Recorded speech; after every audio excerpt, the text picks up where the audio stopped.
In the year 1324, one man walked through Cairo and single-handedly crashed the value of gold for the next 12 years. He didn't hack a bank, he didn't manipulate a market from behind a screen. He just gave away too much gold, too fast, on his way to Mecca, and the local economy didn't recover for over a decade. You've probably heard of Mansa Musa as the richest man who ever lived. That version of the story stops at the flex. It skips the actual business model underneath it, the one that made an empire in medieval West Africa wealthier than entire European kingdoms, and the one mistake at the very peak of that wealth that reveals a lesson most people still haven't learned about money today. Forget the history lesson. This is the economics of the Mali Empire. Here's the part almost every retelling gets slightly wrong. Mansa Musa didn't get rich by controlling gold mines directly. He was smarter than that. Mali sat on top of some of the richest gold and salt deposits in the medieval world, and it also happened to control the trans-Saharan trade routes those resources had to pass through to reach the rest of the world. But instead of trying to personally run the mines, a logistical nightmare across brutal desert terrain with miners scattered far from the capital, the empire took a completely different approach. Tribute from the miners, and taxation on every caravan that moved goods through its territory. Think about what that actually means in modern terms. Musa wasn't running the business. He owned the toll road every version of that business had to drive through. He collected a cut of gold mining without digging, and a cut of trade without hauling a single good himself. It's the same logic behind owning the land under a billboard instead of running the company that rents it. Except the billboard here was an entire continent's gold and salt supply chain. This is the first lesson hiding inside this empire's wealth. You don't need to control production to control the money. You need to control the choke point everyone else has to pass through. Here's what turned that toll booth strategy into generational wealth. Gold, at that point in history, was one of the most universally desired commodities on the planet, and Mali controlled an enormous share of the routes it moved through to reach Europe, the Middle East, and North Africa.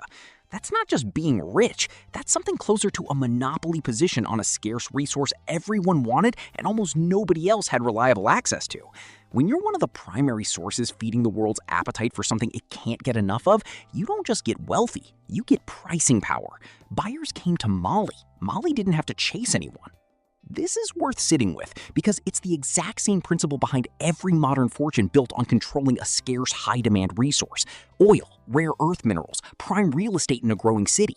The lesson isn't find gold. It's the biggest returns in history don't usually go to the hardest workers. They go to whoever controls access to something everyone else needs and can't easily replace. Now here's where the story turns into one of the best real-world economics lessons in human history, and almost nobody frames it that way. In 1324, Mansa Musa set out on his pilgrimage to Mecca with a caravan historians describe as tens of thousands of people strong, and an enormous quantity of gold, camels loaded with it, attendants carrying staffs made of it.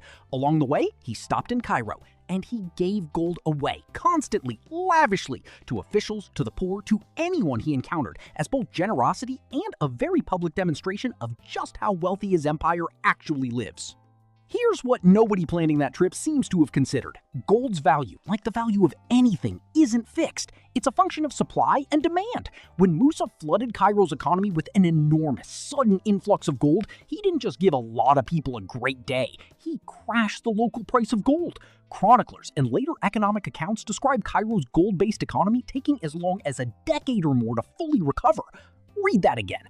The richest man in the world accidentally demonstrated one of the most basic laws of economics at the largest possible scale centuries before anyone was formally teaching supply and demand in a classroom.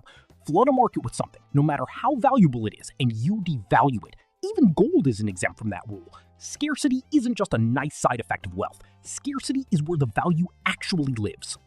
Here's the part of this story that gets skipped almost every single time, and it might be the most financially interesting decision Musa ever made. He didn't just extract wealth, he reinvested it into something that wasn't gold at all. Musa poured resources into Timbuktu, building it into a genuine center of Islamic scholarship, architecture, and commerce. Mosques, universities, libraries. On the surface, that looks like spending, not investing, but look at what it actually did economically. It turned Timbuktu Timbuktu into a destination. Scholars traveled there, merchants followed the scholars, trade followed the merchants. The city's reputation became an economic asset in its own right, one that kept generating value long after any single shipment of gold had been spent.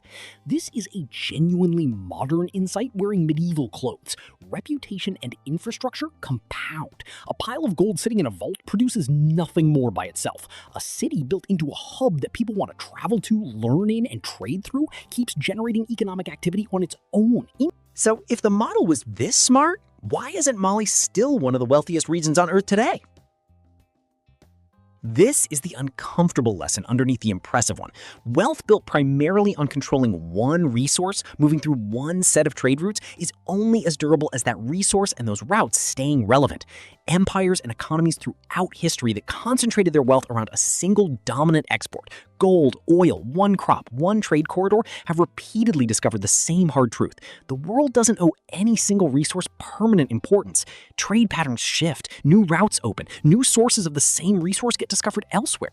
What looked like an unshakable monopoly in one century can look like just one option among many in the next. This isn't a story unique to Mali. It's a pattern that shows up again and again throughout economic history, in empires and companies alike. The businesses and economies that survive long-term are the ones that keep finding a second and third source of value, not the ones that ride a single advantage as far as it'll go and stop there and halt there. So what did Mansa Musa actually understand about money that most people and even most modern businesses still get wrong? He understood that controlling distribution beats controlling production. He understood that scarcity is where value lives, and that even the most valuable asset on Earth can be devalued if you're careless with supply. He understood, at least once with Timbuktu, that reinvesting wealth into something that compounds beats just holding on to the pile. And his empire's eventual decline quietly teaches the lesson he didn't fully learn. Even the smartest economic model becomes fragile the moment it depends on just one advantage staying valuable forever. Strip away the medieval setting, and none of this is really a history lesson. It's a set of principles that show up in every fortune built before or since, and in plenty of fortunes that were lost the exact same way his empire's influence eventually faded. If breaking down real economic history like this, not the textbook version, the actual money mechanics, is useful to you, subscribe. Every week I take apart something people think they already understand and show you what's actually happening underneath it. Which lesson from this one surprised you most? Tell me in the comments. I'll see you in the next one.